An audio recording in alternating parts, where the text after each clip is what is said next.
అందులోనే భాగంగా నేను కూడా ఆయన ఆశయాలకు ముందు కొనసాగించడానికి చిన్న వయసులో రాజకీయాల్లోకి వస్తే ఎర్రన్నాయుడు గారు వారసుడుగా నన్ను కూడా ఆదరించి 3 సార్లు పార్లమెంటు సభ్యుడిగా గెలిపించి ఈరోజు ఒక చిన్న వయసులోనే కేంద్ర మంత్రిగా కూడా అయ్యే అవకాశం ఇచ్చారనంటే దానికి ప్రధానమైనటువంటి కారణం ఎర్రన్నాయుడు గారి తాలూకా రాజకీయం అనేది మరొకసారి తెలియజేసుకుంటున్నాం. ఎర్రన్నాయుడు గారి ఆశయాలలో మొట్టమొదటిగా మనం చెప్పుకోవాలనంటే శ్రీకాకుళం జిల్లాలో ఉన్నటువంటి రైతాంగానికి సాగునీరు 2 పంటలకి కూడా అందించాలని అహర్నిశలు కూడా ఒక కృషి చేసేవారు.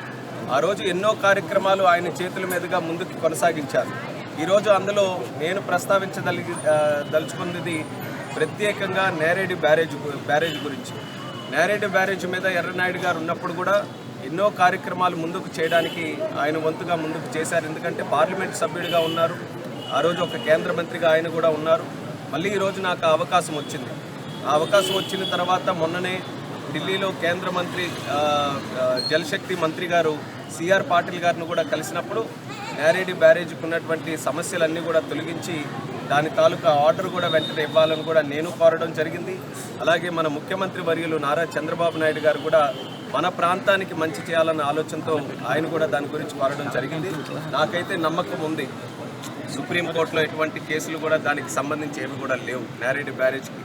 మరి అలాగే ట్రిబ్యునల్ కూడా ఒక తీర్పు ఇచ్చింది, దానికి ఆర్డర్స్ కూడా వెంటనే చేయించడానికి నా వంతుగా పూర్తి శాతం కృషి చేస్తున్నాను.